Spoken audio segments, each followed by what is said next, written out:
Hi friends, అందరికీ నమస్కారం అండి.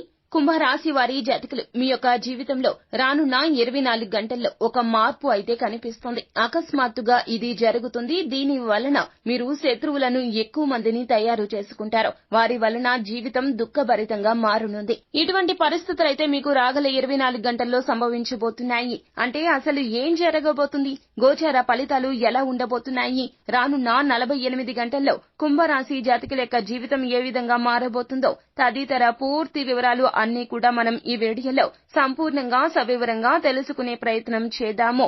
అంతకంటే ముందు ఫ్రెండ్స్, వీడియోని పూర్తిగా చూసేయండి. అప్పుడే మేము ఏం చెప్పబోతున్నామో మీకు పూర్తిగా అర్థమవుతుంది. వీడియో గనక మీకు నచ్చినట్లయితే గనక లైక్ చేయండి. మీ లైక్ మాకెంతో సపోర్ట్ అండ్ ఎంకరేజ్మెంట్ గా ఉంటుంది. మీరు సమస్యలతో బాధపడుతున్నారా? అయితే ఈ వీడియో పూర్తిగా చూడండి. ఎటువంటి సమస్యలకైనా రేణుక ఎల్లమ్మ తల్లి ముందు ప్రత్యేక పూజలు చేస్తున్నారు. ప్రేమించిన అమ్మాయి దూరమైందా? ప్రేమించిన అబ్బాయి దూరమయ్యాడా? అయితే ఈ పూజారి గారిని సంప్రదించండి. ప్రేమ సమస్యలకు ప్రత్యేకమైన ముడుపు పూజలు చేసి గడియలలో పరిష్కారం చేస్తున్నారు. ఈ గురువు గారి దగ్గర ఎంతో పెద్ద వారు పరిష్కారాలు చేయించుకుంటున్నారు.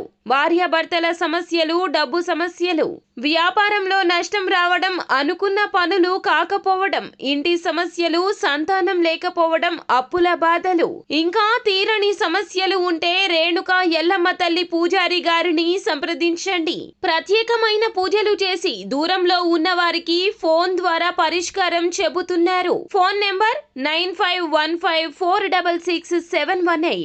ఇక మనము ఏ మాత్రము కూడా ఆలస్యం చేయకుండా వీడియోలోకి వచ్చేద్దాము.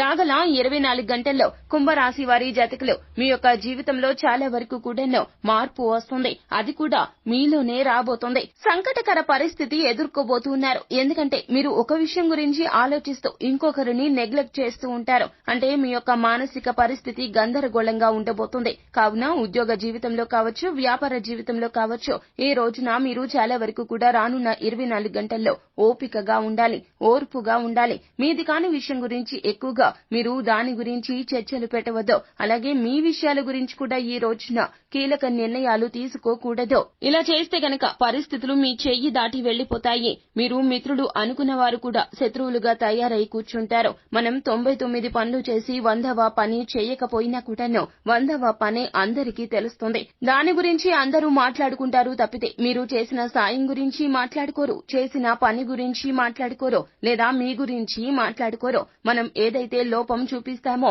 ఆ యొక్క లోపం గురించే సమాజం కోడై కూస్తుంది. ఈ రోజున ఈ యొక్క విషయంలో ఇదే జరగబోతూ ఉన్నది. కావున మీరు ఏమిటంటే గనక ఏది జరిగినా కోపాన్ని తెచ్చుకోవద్దు, ఆవేశపూరితమైన నిర్ణయాలు తీసుకోవద్దు. అన్నింటా మౌనం వ్యవహరించండి. లేకపోతే గనక పరిస్థితులు మారిపోతాయి.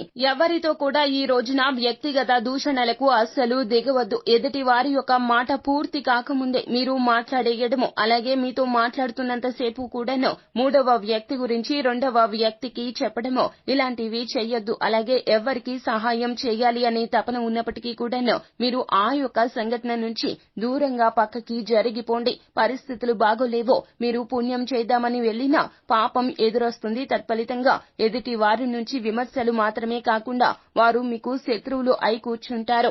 ఈ రోజు మీ మానసిక పరిస్థితి ఏమీ బాగోదండి. కావునే ఇలా జరగబోతుంది. కావున మీరు చేయవలసిందల్లా ఈ రోజున భగవంతునికి దగ్గరగా ఉండండి. ఏదేని దేవాలయ సందర్శన చేయండి. వీలు కుదిరితే కుటుంబ సభ్యులను అందరినీ తీసుకుని దేవాలయానికి వెళ్ళండి. అంతా మంచే జరుగుతుంది. శుభం భూయాత్. సో ఫ్రెండ్స్, చూశారు కదా, ఈ వీడియో గనక మీకు నచ్చినట్లయితే గనక లైక్ చేయండి. మరిన్ని వీడియోస్ కోసం మా ఛానల్ ని సబ్స్క్రైబ్ చేసుకుని పక్కనే ఉన్న బెల్ ఐకాన్ లో ఆల్ టాప్ చేయడాన్ని మాత్రం అస్సలు మీరు మర్చిపోవద్దు. Thank you.